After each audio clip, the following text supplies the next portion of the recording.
Hello and welcome. I am Henrik from Madverse TV and I want to show you the Atreides Tradingbuild. We will start with a tech tree and there we begin with the local dialect studies. This will help us to get faster our villages. Then we go to the composite materials and this will give us extra plascrete production and also we will build faster. These are two researches I would recommend for every faction, except for Corino, because there is not that research. Then we go for the intelligence network that will help our agents to get more Solari and more influence. And we need to get over diplomatic maneuvers to negotiation tactics to get the dump boxes every 20 days close to our main building. If you solve the event there with a military unit, you get 1k Solari. That means you get 50 Solari each day, and this is very important to get our main building upgrades. Then we go to the political stance, which will help us to build the embassy, which is the most important part of that build. Also, we want to have sand diplomacy to get faster relation with the sieges and get 50% resources when we're trading with them.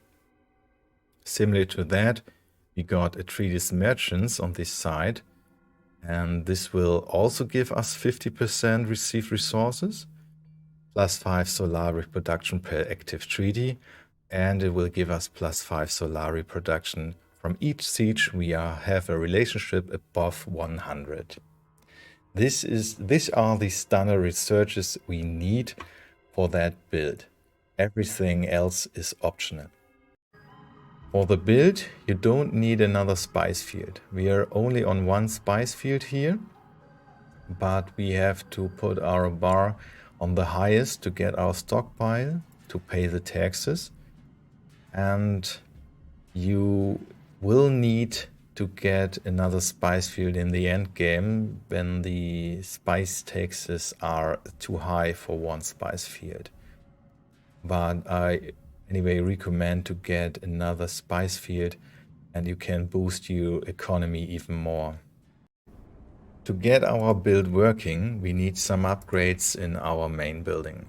First of all, I would recommend to get the research center, and these will help us to get our researches fast enough. But the very important thing is the embassy. The embassy reduces our treaty upkeep costs, but also each treaty contracted with another faction grants a production bonus of 15% in its associated resource. We want to trade with our other players, and with a trade agreement we get plus 40 Solari production. But also, because it is Solari and we get 15% for the associated resource, which is Solari, we get a huge bonus by the embassy by trading with the other players. As you can see, the embassy gives us 169 Solari. Our next topic will be the advisors. We have Duncan Idaho. He helps us to get faster relation with the sieges and reduces the cost to annex a village. But the very important part is Lady Jessica with the voice, and she will help us to make treaties with other players even if they don't want to. If we go on Corino, we might take the research agreement and then we can just force treaty with them. But forced treaty will cost influence, and that's why you need to care about your influence. If you are going for a vote on the lands red, you should take care just to take your 100 standard votes. Let's show you. If you put 100 in, it is white. If you get 120, it becomes red. That means you put influence in it. You shouldn't do that because you need all your influence to make the forced treaties with the players who don't want to agree with you. If you want to boost your economy on 1k Solari each day or even more, you need consider to take water trade and energy markets. Water trade is more efficient. You get 1 Solari per positive water, but it's dangerous because there might be a resolution that gets your taxes on your spare water. Energy markets is a little bit safer. You get 2 Solari per spare fuel cell, and you can build ships with your fuel. But in the upkeep and production ratio, wind trip is a little bit better on villages, for example, with 4 wind strengths.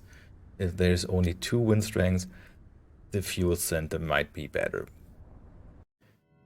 If you don't want to boost your eco because you want to attack someone, or someone is attacking you because he broke the treaty, or the Harkon is trying to assassinate you, you might go for the military tech after you have done your standard research.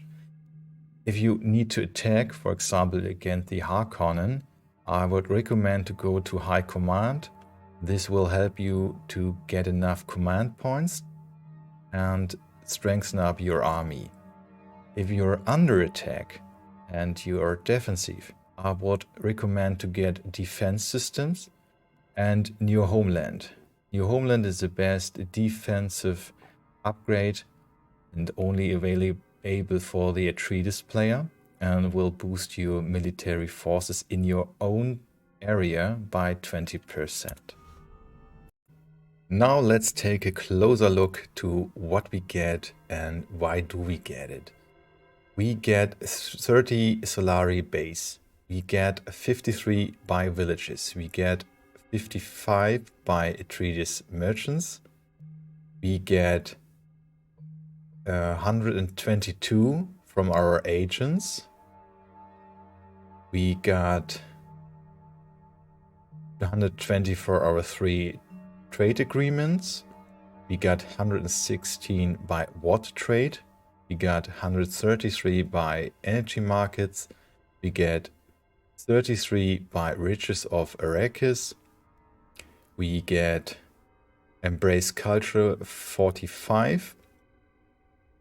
And we also get 69 by economic lobbies. And we get 209 by political stance. And we get 313 for our embassy. This we get by political stance. So the most of that are optional, like the energy markets and the water trade. But as you can see, the biggest part of that are the embassy and the political stance, and also the researches we get anyway on the way for that build. If you have any questions or suggestions, if you have an idea for another guide, or do you want to add something to this guide, just feel free to use the comments, and I will put some more replays and guides on the channel. And now I wish you good luck and have fun by trying out this new build, and see you next time on Dune Spice Wars.